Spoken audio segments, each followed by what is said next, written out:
I'm Jamie Farr, and you're watching the Friday Night Frenzy.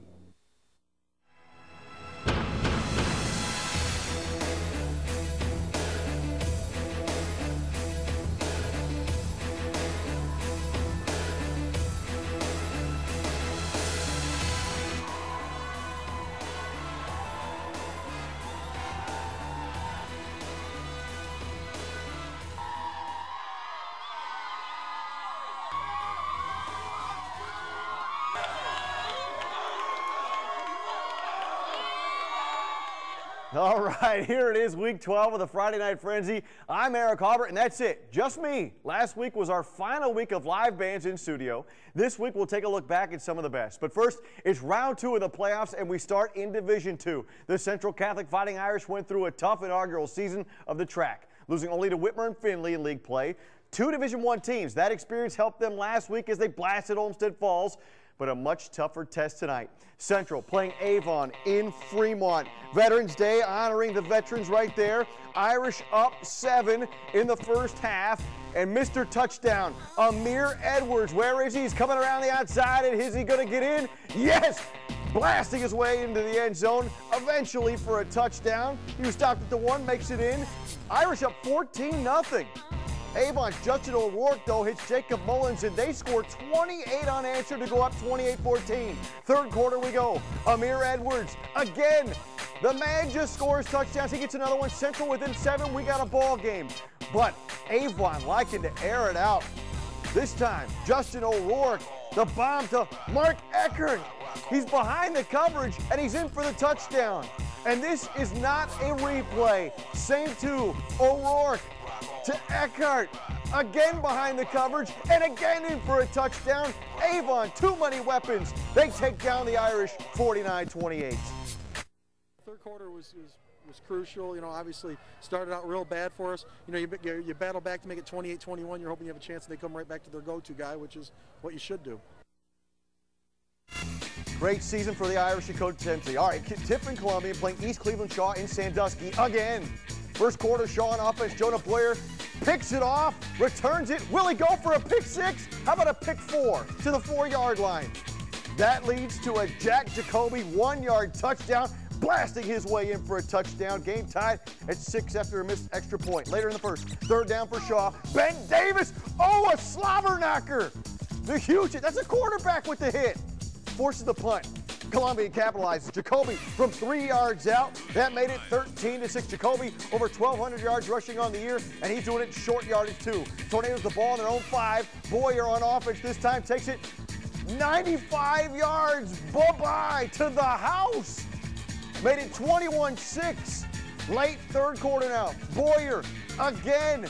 Another house call. Columbian rolls. Winning easily 37-12, and they're home away from home in Sandusky. Clyde playing Columbus Eastmoor in Mansfield. Clyde Nation in full force tonight. Big defensive struggle in the first half. Just under 9 minutes in the second quarter. Second along, David Valdez sacked by Chris Moore, ends the Warrior drive. Flyers ensuing drive. Ryan Myers pass, again, picked off. Warriors march, 4th and 1 on the 5. Taj Brown runs it in for the score. 7-0 Eastmoor. Clyde needing some sort of momentum before the half. Paul Cullen gonna help. Picks off Valdez. Clyde goes into the locker room, down 7-0 at half.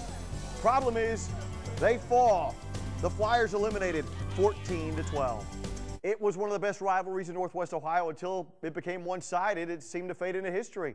But thanks to Liberty Center's 3-0 win over Patrick Henry in week 4, their first win over the Patriots in about a decade, and a winner-take-all matchup in round 2 of the playoffs tonight, the rivalry has experienced a revival.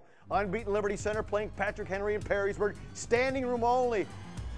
Here we go, first quarter, Calvin Palmer busts in for a touchdown, 7-0 Patriots on top. Bill Inselman, he can feel this. Watch a little payback after that regular season, after a pass interference call at the 2. Anderson Oakley following his men up front, he squeezes in.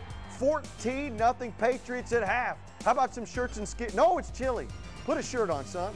Third quarter, Patrick Henry snap, hits the motion man. Liberty Center's Brian Hefflinger recovers. Tigers ball leads to Sean Westhoven. Plunge. Is he in? Yes. He's in 14-7. We got a ball game. Fourth quarter, 4th and 9. 4th and 9. Oakley to Alex Wilhelm. First down. Huge play. Tigers can't stop him. Leads to this seconds later. Gabe Jones around the outside. 22 yards later, he's in for the score. Patriots win 21-7, handing Liberty Center their first loss of the year and avenging their Week 4 loss to the Tigers. People, coaches, players, fans thought we'd be here after Week 4. Did you envision it? You've learned a life lesson. You never, ever give up. Yeah, I mean, it's good to beat them, and we wanted to. We had to redeem it since Week 4, but this win would be great against anybody. Our senior class is just fantastic. I can't say it much. You know, we were picked 5th in the league, and nobody really expected to do what we did, and it's just a shame it has to end because we'd like to play more football. Congratulations to Coach Lindgren on a great season. All right, LB playing Hicksville in Lima. Gumby in the house. Scoreless game in the first. Hicksville facing a 3rd and 21. Looks like Justin Miller is going to pull up and run, but he decides to throw. Big mistake. Tipped off and picked off by Dakota Conkle. However, the Eagles' drive would stall. In the second quarter, Liberty-Benton goes on an 8-minute drive. Mitch Linhart takes it down to the 10-yard line. A few plays later, Brady Vaught will punch it in from 3 yards out behind his big boys up front. Eagles take a 7-0 lead, but in the second half, it was Hicksville who goes on to win 20-13, knocking the Eagles out of the playoffs. All right, we're up to our first time out. When we come back, 2 Northwest Ohio volleyball teams playing in the Final Four this afternoon in Dayton, and we look ahead to Saturday night's football matchups. But first, a look back at one of this year's Friday Night Frenzy bands.